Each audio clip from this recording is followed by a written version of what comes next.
ท่านผู้ชมครับอากาศที่ดีนะครับ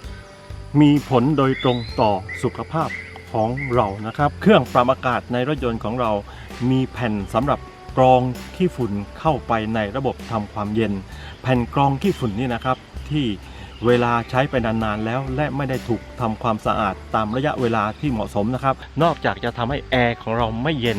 ลมไหลไม่สะดวกแล้วนะครับก็จะทำให้อากาศที่เราสูดดมเข้าไปนะครับมีเชื้อโรคปะปนเข้าสู่ร่างกายของเราได้อีกด้วยนะครับสมชาย DIY ในวันนี้นะครับนำเสนอ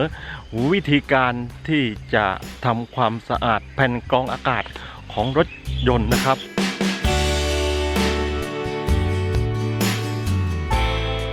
แผงกรอง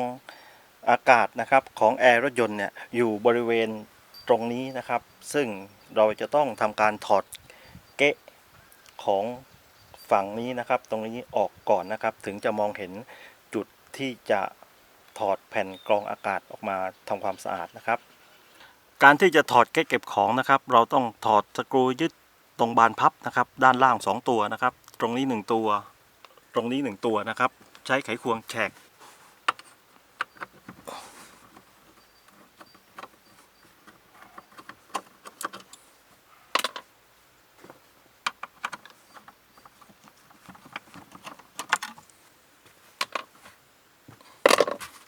จากนั้นนะครับก็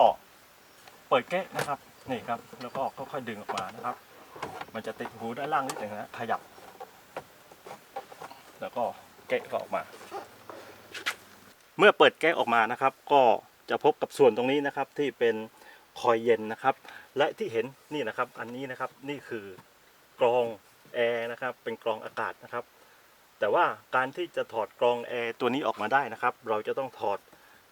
แผ่นกั้นตรงนี้นะครับซึ่งก็จะใช้ประแจเบอร์10นะครับ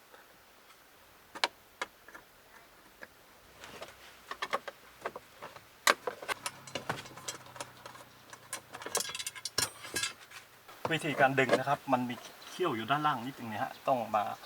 ง้างตรงนี้ออกนะครับตรงนี้นะครับลองง้างออกนิดหนึ่งนะครับนี่แล้วหลุดออกมานี่ครับดึงออกมาครับแล้วก็ขยับขึ้นไปด้านบนนิดหนึ่งนะครับแล้วก็เอาแผ่นล็อกออกมานะครับทีนี้เราจะมองเห็นตรงนี้นะครับนี่คือกรองนะครับกรองอากาศก่อนที่จะเข้าไปตรงคอยเย็นของแอร์นะครับตรงนี้ผมแนะนำว่านะครับควรจะหากระดาษนะครับหรือว่าหา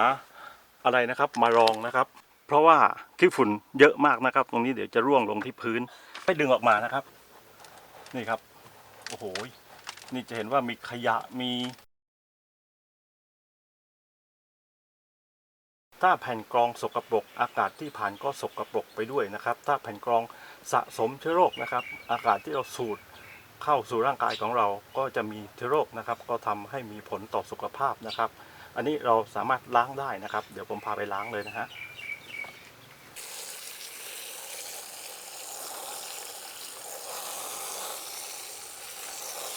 ผมใส่แชมพูล้างรถไปนิดหนึ่งนะครับเพื่อให้ทำความสะอาดได้ง่ายขึ้นนะครับเพื่อให้ขี้ฝุ่นมันออกมานะครับ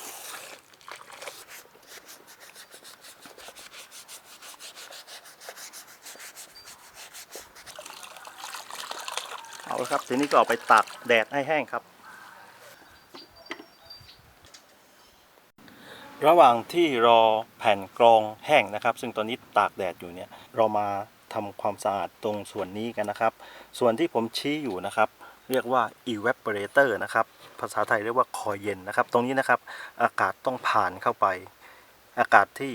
ธรรมดาปกติผ่านเข้าไปก็จะกลายเป็นอากาศเย็นเพราะฉะนั้นตรงนี้เราต้องสังเกตดูนะครับว่าต้องไม่มีขี้ฝุ่นถ้ามีขี้ฝุ่นนะครับเราสามารถที่จะซื้อผลิตภัณฑ์ทำความสะอาดด้วยตัวเองนะครับเป็นลักษณะเป็นกระป๋องสเปรย์แล้วก็มีท่อเล็กๆนะครับเพื่อจะฉีดออกแต่ว่าต้องทำด้วยความระมัดระวังนะครับคือถ้าครีบมันล้มนะครับอากาศก็จะผ่านไม่ได้ก็จะเป็นเรื่องใหญ่หรือว่าขั้นตอนนี้ถ้าใครไม่มั่นใจนะครับก็ให้เอาไปที่ร้านแอร์เขาจะล้างให้นะครับเพราะว่าการล้างซี่พวกนี้มันค่อนข้างจะละเอียดอ่อนนะครับแต่ของผมนะครับเท่าที่ดูนะครับยังอยู่ในสภาพที่ยังสะอาดอยู่นะครับยกเว้นว่าตรงด้านล่างนะครับผู้ชมจะสังเกตเห็นนะครับว่ามีขยะอยู่เยอะมากนะครับนี่ครับ ก็ใช้แปรงยาวๆหน่อยนะครับค่อยๆเขี่ยออกมานะครับเนี่ยตรงด้านนี้นะครับระวังอย่าไปโดนซี่อลูมิเนียมเล็กๆด้านในนะครับที่เป็นแผงคอยเย็นนะครับเราก็ปัดเฉพาะส่วนที่เป็นด้านล่างออกมานะครับด้านที่เป็นสีดำมากๆเนี่ยนะครับคือด้านที่ลมเข้านะครับส่วนด้านที่ยังเป็นขาวๆด้านนี้นะครับก็คือเป็นด้านที่ลมออกนะครับเพราะฉะนั้นผมจะรักษาเหมือนเดิมนะครับก็คือด้านนี้ติดกับโบลเวอร์พัดลมด้านนี้ติดกับคอยเย็น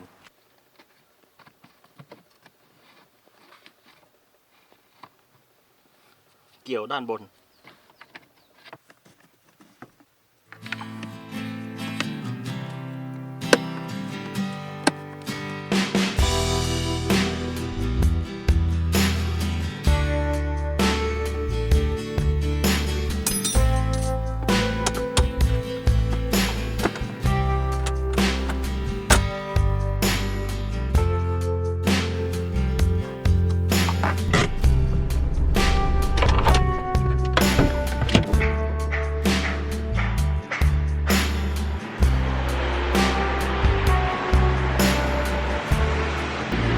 ตามหลักแล้วนะครับตามที่คู่มือของบริษัทผู้ผลิตรถยนต์นะครับแนะนำก็คือว่ากรองอากาศแอร์เนี่ยนะครับใช้ได้เพียงครั้งเดียวก็คือเขาไม่แนะนำให้เราเอาไปล้างไปทำความสะอาดนะครับก็คือต้องซื้อเปลี่ยนใหม่เท่านั้นนะครับทีนี้ถามว่าแล้วเมื่อไหร่นะครับเราควรจะเปลี่ยนกรองแอร์ครับตามคู่มือของบริษัทผู้ผลิตนะครับบอกไว้ว่า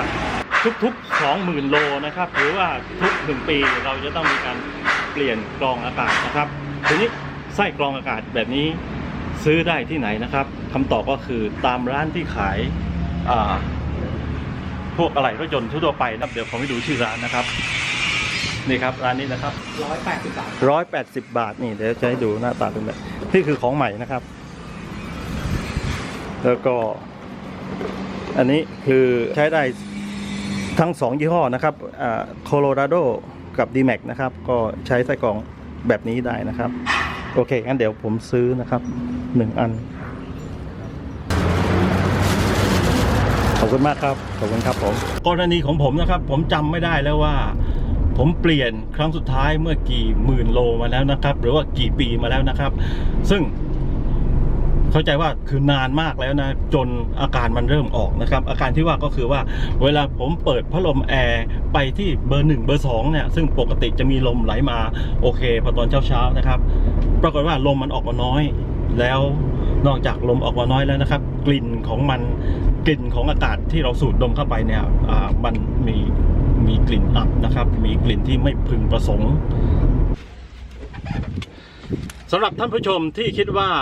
ไส้กรองของท่านนะครับมีความสกปรกมากนะครับเกินกว่าที่จะไปทำความสะอาดไปล้างไปเป่าได้นะครับก็ซื้อใหม่นะครับนี่แบบนี้นะครับราคาเพียง180 บาทนะครับ180 บาทไม่แพงนะครับสำหรับคุณภาพประสิทธิภาพของแอร์ที่ดีขึ้นเย็นขึ้นลมแรงขึ้นนะครับแล้วก็คุณภาพของอากาศนะครับที่มีความบริสุทธิ์ขึ้นนั่นก็คือว่าสามารถกรองขี้ฝุ่นได้หรือว่าเชื้อโรคนะครับที่จะสะสมหมักหมมจากไส้กรองอากาศนั่นเองนะครับผมเปิดพัดลมนะครับไปที่เบอร์ 2นะครับแล้วก็นะครับตอนนี้นะครับลมออกมา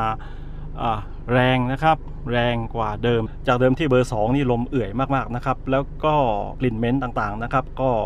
ดีขึ้นนะครับสดชื่นขึ้นนะครับดีกว่าเก่าเยอะเลยนะครับคลิปวิดีโอที่ผมเพิ่งสาธิตจบลงไปนั้นนะครับอ้างอิงถึงรถคันนี้นะครับรถ Chevrolet Colorado รุ่นปี 2005นะครับหรือว่ารถ D-Max ในช่วงปีเดียวกันนะครับสำหรับรถรุ่นอื่นยี่ห้ออื่นนะครับท่านผู้ชมจะต้องไปเช็คจากคู่มืออีกครั้งหนึ่งนะครับว่าเขามีช่องให้เราสามารถถอดออกได้ตรงไหนนะครับสำหรับรถบางรุ่นบางยี่ห้อนั้นไม่สามารถที่จะทำเองแบบนี้ได้นะครับต้องไปเข้ารับบริการที่ศูนย์บริการนะครับหรือว่าจะต้องนำไปให้ช่างผู้ที่มีความชำนาญการจัดการตรงนี้ให้เรานะครับหวังว่าวิดีโอนี้นะครับคงจะเป็นประโยชน์กับท่านผู้ชมและเชื่อว่าท่านผู้ชมสามารถทำได้เองที่บ้านของท่านนะครับขอบคุณที่ติดตามรับชมสมชาย DIY และพบกันใหม่สัปดาห์หน้าเวลาประมาณ 20:00 นทุกวันเสาร์นะครับสัปดาห์นี้ลาไปก่อนสวัสดีครับ